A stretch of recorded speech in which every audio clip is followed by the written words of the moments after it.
கடந்த சில மாதங்களாக இஸ்ரேலும் அமெரிக்காவும் ஈரான் மீது தாக்குதல் நடத்தின. இந்த போரின் காரணமாக பல முக்கிய தலைவர்கள், வீரர்கள், பொதுமக்கள் என ஏராளமானோர் பரிதாபமாக உயிரிழந்தனர். மேலும் இந்த தாக்குதல் காரணமாக கச்சா எண்ணெய் விநியோகம் பாதிக்கப்பட்டது. இதனால் உலக நாடுகளில் எரிபொருள் விலைகள் அதிகரித்து வந்ததால் மக்கள் பலரும் அவதிப்பட்டனர். தற்போது இந்த போர் புயலானது ஒரு முடிவுக்கு வந்துள்ளது. சுவிட்சர்லாந்தில் வரும் 19ஆம் தேதி ஈரான் எண்ணெய் மற்றும் பெட்ரோலுக்கு விதிக்கப்பட்டிருந்த தடை நீக்கம் உள்ளிட்ட 14 அம்சங்கள் கொண்ட அமைதி ஒப்பந்தம் அமெரிக்கா மற்றும் ஈரான் இடையே கையெழுத்தாக உள்ளது. இந்த ஒப்பந்தம் கையெழுத்தான பின் ஹோர்முஸ் நீரிணை திறந்துவிடப்படும். மேலும் 60 நாட்களில் இரு நாடுகளும் கையெழுத்து செய்யப்பட்ட ஒப்பந்தத்தில் உள்ள எல்லா நிபந்தனைகளையும் நிறைவேற்ற வேண்டும் என தகவல் வெளியாகியுள்ளது. அதன் அடிப்படையில் ஈரானின் முடக்கப்பட்ட சொத்துக்களில் முதற்கட்டமாக $12 மில்லியன் அமெரிக்கா விடுவிக்க உள்ளதாக ஈரானிய அரசு ஊடகம் செய்தி வெளியிட்டுள்ளது. அமெரிக்கா ஈரான் இடையே இறுதியாகி உள்ள அமைதி ஒப்பந்தத்தால் சர்வதேச சந்தையில் கச்சா எண்ணெய் விலை கிடுகிடுவென சரிந்து வருகிறது.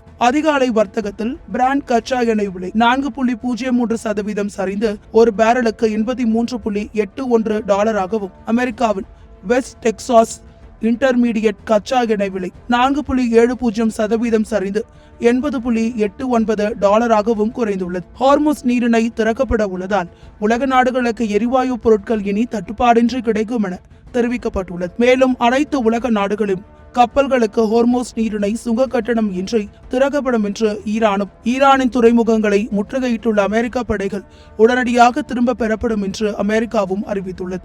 இது குறித்து அமெரிக்க அதிபர் டொனால்ட் ட்ரம்ப் தனது சமூக வலைதள பக்கத்தில் பதிவிட்டு கூறியிருப்பதாவது: ஈரானுடனான ஒப்பந்தம் இப்போது நிறைவடைந்து விட்டது. அனைவருக்கும் வாழ்த்துக்கள். ஹோர்முஸ் நீரிணையை கட்டணமின்றி திறக்க நான் இதன் மூலம் முழுமையாக அங்கீகரிக்கிறேன். அதே நேரத்தில் அமெரிக்க கடற்படை முற்றுகையை உடனடியாக நீக்கவும் அங்கீகரிக்கிறேன். உலக கப்பல்களை ஹோர்முஸ் நீரிணையை கடக்க தயாராகுங்கள். எண்ணெய் தடையின்றி பாயட்டும். இவ்வாறு அவர் தெரிவித்துள்ளார்.